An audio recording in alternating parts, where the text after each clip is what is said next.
Okay, I'm going to start this out. My name is Barb Smith, and I'm going to start out by telling you a story of a little boy named Brent.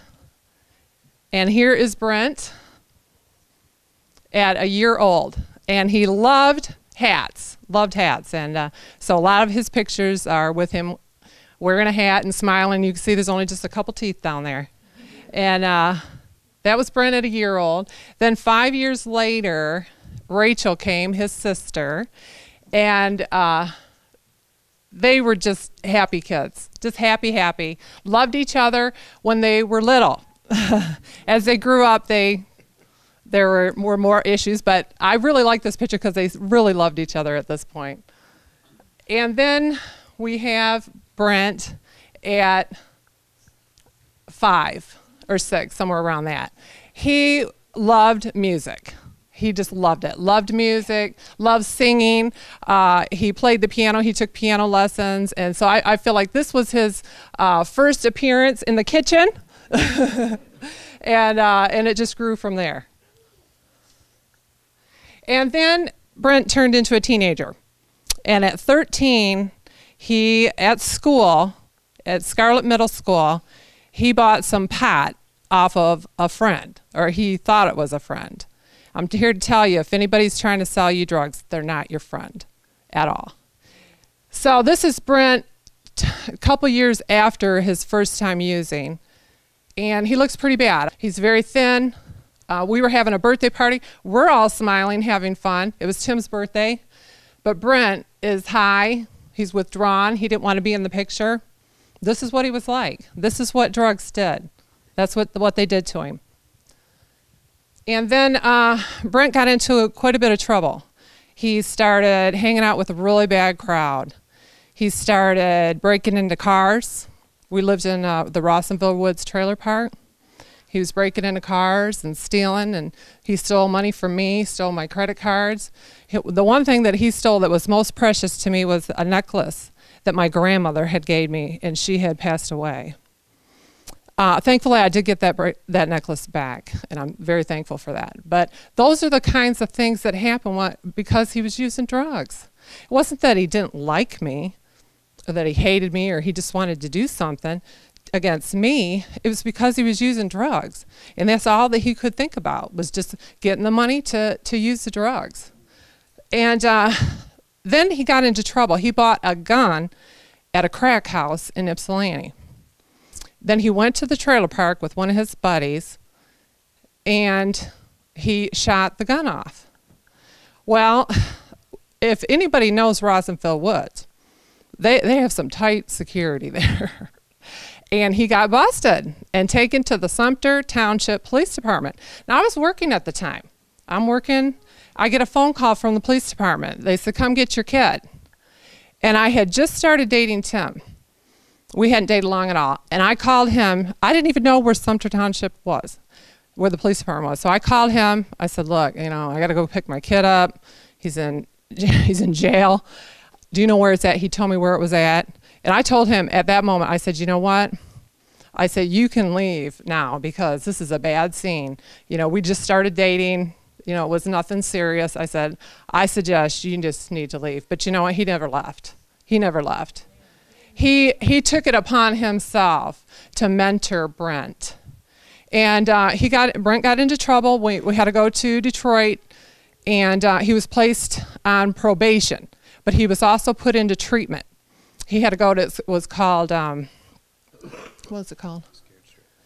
Well, we had to do a Scared Straight program. Anybody done a Scared Straight program? Johnny, you have? Did it scare you? Scared me. Because your parents got to go too. This was down in Detroit. It was some pretty heavy duty stuff. But he also got sentenced to rehab. So he went to it's called an intensive outpatient drug treatment program in Plymouth called GrowthWorks. And he went there for over a year.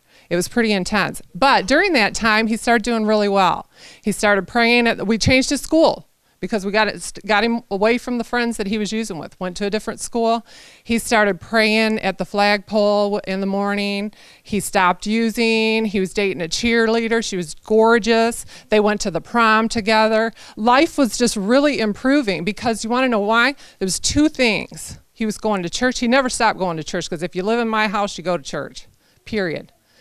And number two is that he stopped using. So if you got God in your life and you don't ever use, you're never going to have to worry about going down the path that he went down. So then once he got off probation, turned 18 years old, he started using again. And he told Tim that he used every single day since until he passed away at 23. Now here's Brent. He came to live with us for 5 months before he died. And we got this picture of him. Look how happy, look how good he is, looks. Look how happy we are. It was just a good time. It was a really good time. He was healthy. He was still using, but it wasn't real heavy. Then he was a musician. He sang, he played the piano, and he played the harmonica. So this is one of my favorite pictures of him. This was, what were you saying? We were saying it was in September? September of '05. And I just think that this is gorgeous. He was also an artist, and he painted this rose for me for Christmas one year. And he also painted 2 other roses for both of his grandmothers. And they still have them.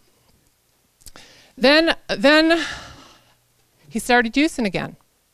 He started heading out to Detroit, buying drugs, crack houses. He got jacked a couple times for his money. It just went downhill. He never was able to pull himself back up. And today, when I go visit him, this is where I have to go. I have to go to the cemetery. This is him today. He's in here. Brent Anthony Legault, born August 5th, 1982, died December 4th, 2005. I am begging each and every one of you kids, do not put your family through what my family has had to go through. We don't get to hug him anymore. We don't get to kiss him. We don't get to say, I love you. He's gone. And the reason why he's gone is because when he was 13 years old, he started smoking pot. And people will tell you, there's nothing, pot's not going to hurt you. I'm here to tell you, this is where you can be if you start smoking pot. Don't do it. It's not worth it. If you are using right now, stop. There's programs out there that can help you. There's people that can help you. God can help you. If you don't have a church, our church is always open. We love kids here. We love young people. I don't ever want another family to have to go through this again. That's why I'm taking a stand. I'm taking a stand. It's too late for my son. He's in heaven though, and someday when I get there, I'll see him again and I'll hug him and tell him I love him. But it's not too late for each and every one of you. So I beg you, don't start.